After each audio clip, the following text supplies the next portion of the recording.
Mesdames,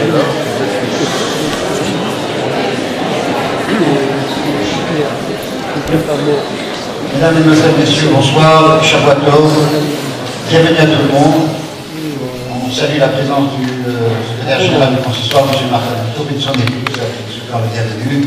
Et bienvenue bien sûr à nos deux intervenants de qualité. Un, c'est le maître de ces lieux, c'est le rabbin Emidia, et l'autre c'est un ami, le rabbin Sadin, qui a été nommé Salah Hadim aujourd'hui par le et nous sommes très heureux de recevoir à chaque fois. Je vais un coup d'œil rapide dans l'assistance, nous avons des amis, et une communauté qui est presque greffée sur notre synagogue, tant par des liens que nous avons. Vous savez que la synagogue des Trois Bornes, et Serge, je vous souhaite la bienvenue, et encore une fois, je ne sais pas ici, donc voilà. Juste quelques mots, une phrase, pas quelques mots, mais une phrase pour vous souhaiter une bonne soirée, pour assister à une conférence sur un thème qui nous concerne, un thème qui est l'actualité, qui remplit l'actualité, qui est la violence et les religions, et la violence dans la religion. Et comme on connaît le rabbin Emidia et le rabbin Sadin, ils ont l'honnêteté aussi de porter un regard critique sur notre religion, de voir nous expliquer ce soir quelle est l'approche, quelle est l'analyse, quel est le traitement fait de la violence dans notre religion.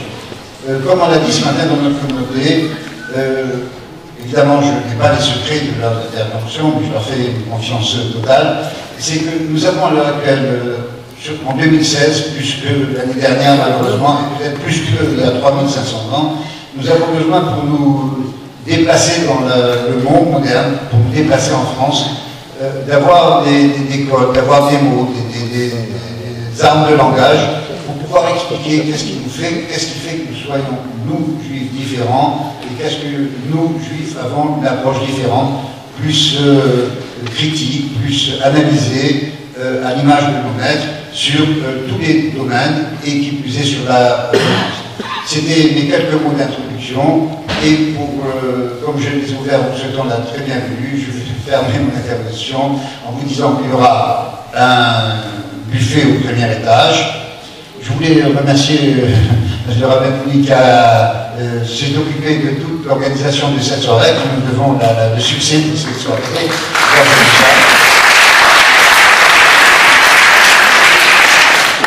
Et je vous abandonne discrètement dans les mains de deux intervenants.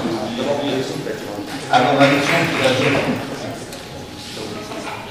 bonsoir, Shavuot, merci à tout le monde d'être là. Merci Serge Bedaïm pour nous avoir prêté vos locaux et faire cette conférence ici à La Roquette. La semaine dernière, j'ai été à un week-end du séminaire des dirigeants communautaires et ça parlait de la relève de leadership.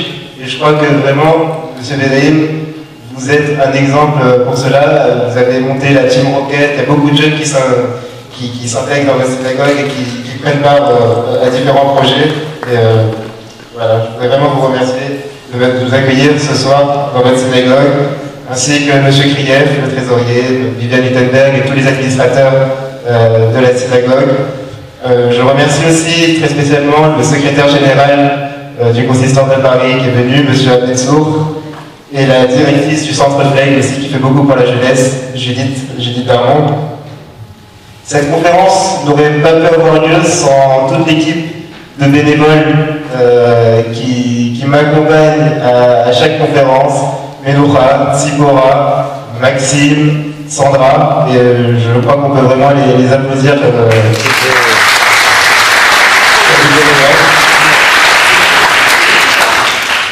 la conférence sera filmée par Jonathan Debache et le site Rosé de Liel.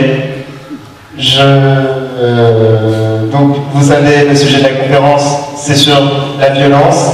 Et c'est quand même un beau symbole de faire ce sujet sur la violence ici, quand on sait ce qui s'est passé le 13 juillet 2014, ici même dans cette synagogue où il y a eu à la suite de manifestations, on a voulu un petit peu caillasser la synagogue, et se retrouver tous unis ici, c'est un beau symbole. Donc voilà, maintenant je vais laisser la parole à nos trois intervenants de choix. Le modérateur, Julien Darmon. Julien Darmon, docteur en sociologie des religions et enseignant de Talmud. Laura Amélie Bidja, qui nous fait l'honneur aussi de nous accueillir dans sa synagogue, rabbin de la Roquette, intervenant de l'EF et professeur de philosophie au sein de la prestigieuse école rabbinique française. Et le Raphaël Sadine, c'est un grand honneur. Il y a le roi d'Israël, où je connais du collège Elisha, et ancien professeur de philosophie ici à l'ESTA. Voilà, donc je vous souhaite une bonne soirée, et voilà, très bien. Bien, juste avant de commencer la soirée, je voudrais dédier la soirée les Nishmat de Rav Claude Lemaire. Donc j'étais Nishmatot Tzora Betzora Rachaim, et aussi pour la réfoua chez les mains de Madame Benaïm. Donc voilà, vers le scout des paroles de ce soir, que la Nishama de Rav Lemel soit Benachat dans son monde, et puis que Madame Benaïm retrouve la santé. Bonsoir tout le monde, merci de nous accueillir, merci à Alex d'avoir organisé cette conférence sur un sujet audacieux, urgent, comme vous l'aurez compris. Mais bon, ça fait plaisir de voir qu'il y a des petits jeunes comme ça qui prennent l'initiative de poser les vraies questions. Et en Occident, on a vécu pendant des décennies dans une illusion que finalement tout était pacifié, tout allait bien, il n'y avait plus de guerre et que la violence, comme la religion, était des aberrations qui étaient amenées à disparaître à plus ou moins court terme. Aujourd'hui, on se prend ça en plein dans la figure. Donc, inutile de revenir sur la violence au nom de l'islam que nous subissons soit directement, soit via les médias de manière quotidienne. Et on a beau jeu de dénoncer la violence intrinsèque présente dans le Coran ou dans l'histoire islamique. De notre point de vue juif aussi, on a beau jeu de rappeler la violence historique de la civilisation chrétienne, les pogroms, les croisades, l'Inquisition, les expulsions, la Shoah. Mais finalement, si on s'en tient à tout le moins à nos textes sacrés, à la Torah et au livre des prophètes, honnêtement, pour peu que vous ayez écouté ne serait-ce que la paracha d'aujourd'hui, que vous connaissiez la paracha de la semaine prochaine, pour que vous soyez familier de la Bible, vous savez très bien que la violence dans la Bible, dans la Torah, elle est très présente. Que ce soit la violence des châtiments corporels, que ce soit la violence entre individus, que ce soit la violence commandée par Dieu lui-même contre d'autres peuples. Alors la question c'est, qu'est-ce qu'on fait de ça nous aujourd'hui? C'est la première question que j'ai envie de poser à nos deux éminents rabbiniques.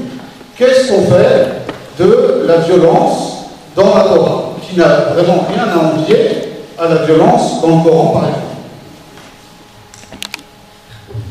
Bonsoir, je rentre directement dans le sujet. Alors, non, mais c'est bien parce que je trouvais complexe qu'à voter le sujet en disant pas de violence, pas de violence, pas de violence. Je pense qu'effectivement, pour vraiment traiter le sujet, c'est se confronter à cette première question essentielle. Et pour comprendre cette première question, je pense qu'il faut amener un midrash. Le midrash nous raconte la chose suivante, que Moshe Rabbeinu, Moïse, dans la mer, était un jour face à la mer, l'océan, et il voit une immense vague qui s'avance vers la terre pour détruire la terre. Et il croit reconnaître dans les vagues Yud-Ké Vav-Ké, le nom de Dieu. Et pour arrêter cette vague dévastatrice, dit le midrash, il prend son bâton. Dans le bâton lui-même de Dieu, il y avait le nom de Dieu, dans le bâton de Moïse donné par Dieu, en lui disant ce sera le bâton avec lequel s'accomplira les miracles, il y avait aussi le nom de Dieu. Et il frappe la mer, il arrête, il sauve la terre d'une dévastation par la vague. Bon, le ménage nous dit cette chose-là. Mais il dit d'emblée qu'il y a une dimension dans la spiritualité, si on la prend sérieusement, qui est très violente dans la mesure où, et c'est la base de tous les fanatismes, et ils ont le début du mirage, c'est pas la fin du mirage, que quand on est face à l'absolu, à cette vague divine, en d'autres termes, il y a quelque chose de scandaleux face à la divinité, qu'il puisse y avoir une créature face au divin, libre, qui peut se permettre d'enfreindre les lois de Dieu ou même d'exister. L'existence de la créature, quelque part, contredit l'omnipotence, l'absolue puissance de Dieu. Peut-être c'était la grande question de Spinoza, qui disait, on arrive au panthéisme, parce qu'il peut y avoir deux entités. S'il y a le créateur et le créé, la création, on a un problème de dualisme, donc on est obligé d'en arriver à une sorte d'unité absolue. Et c'est la racine du fanatisme. La racine du fanatisme va être justement de considérer la spiritualité dans toute sa dimension d'infini, qui par définition ne peut pas laisser de place à la finitude, parce qu'elle contredit l'infini. Mais ce qui est tout à fait remarquable dans le Midrash, c'est qu'est-ce qui arrête cette violence? Qu'est-ce qui arrête cette dévastation? C'est le nom de Dieu lui-même, qui est écrit dans le bâton. Donc il y aurait une formule judaïque qui ne voudrait pas escamoter, cacher, ne pas voir. Il y a un vrai problème. Un vrai problème, on va voir comment le judaïsme le traite, un vrai problème qui est le problème d'une confrontation entre qu'est-ce qu'on fait avec la vérité absolue face à la liberté de conscience, liberté humaine. Et le Midrash donne comme réponse à travers même la capacité de développer un discours transcendant, j'aime pas le mot religieux, on va dire transcendant, spirituel, qui peut amadouer, arrêter cette vague destructive. Alors comment est-ce qu'on arrive? Je veux juste, en termes d'introduction, avant de répondre à la question précisément. Il y a quelque chose d'assez extraordinaire dans le Talmud, où le Talmud pose cette question, dans Sanhedrin, et il y a une contradiction énorme. Vous savez que l'homme, après la Kabbalah, est constitué par 3 niveaux, qui est les 3 niveaux d'âme, 5 niveaux, mais 3 niveaux de connaissance, qu'ils appellent Nara, Nefesh, Roi, Neshama. Nefesh étant la part spirituelle dans l'homme, qui correspond à l'énergie spirituelle de l'action. Roi étant, elle se situe selon la tradition au niveau du foie, au niveau du corps. Roi étant au niveau de la parole, de l'émotion, du cœur. Et Neshama étant au niveau de la pensée, du cerveau, de l'infini, du concept infini. Et ce qui est assez extraordinaire, c'est qu'on a des mitzvot et des avérotes, c'est-à-dire des injonctions, des prescriptions divines, des commandements et des interdictions à ces 3 niveaux. On n'a pas le droit de manger du cochon, mais c'est une grande mitzvah de manger de la matzah. On n'a pas le droit de dire du lachonara avec la parole, mais c'est une grande mitzvah d'étudier la Torah ou de prier avec la parole. On n'a pas le droit non plus de penser mal, et là on rentre dans le problème, de penser contrairement aux doctrines de la Torah. C'est une grande mitzvah de Emouna de croire à la véracité des enseignements judaïques. Par rapport à ces 3 niveaux, il y a à première vue, une hiérarchie. Il est beaucoup plus grave de dire de la shonara, de dire de la médisance, que de manger des cochons. Si vous demandez un sac à la Hanara, elle va vous dire allez manger une côtelette de cochon, c'est mieux que de dire de la médisance à la table de Shabbat. Et il est beaucoup plus grave de penser mal que de mal parler. Or, quand on voit le système coercitif, le système des punitions, on aurait pu imaginer donc que dans ce cas de figure, il va y avoir la punition la plus grave pour le péché le plus grave. Ça aurait été logique. Or, pas du tout. Dans la Torah, on ne punit que les actes. La parole ne pas, qui est plus grave que l'acte ne pas. Il n'y a pas de punition humaine. Et la pensée encore moins. Tout le monde pose la question, comment se fait-il que une chose comme ça est possible? Et la réponse du Maharal de Prague est assez extraordinaire. Elle dit, non. Et c'est là où il faut justement cette image du Midrash, d'essayer de faire coexister une rigueur de fidélité à des principes. Parce que la tolérance peut mener aussi au relativisme. Je peux être tolérant, donc j'accepte que toute pensée se vale. Je peux être tolérant, je ne fais plus de différence entre vérité et mensonge. Je peux être tolérant et accepter l'horreur ou l'injustice. Ça, c'est très mauvais. Donc, il faut une fidélité radicale à la vérité.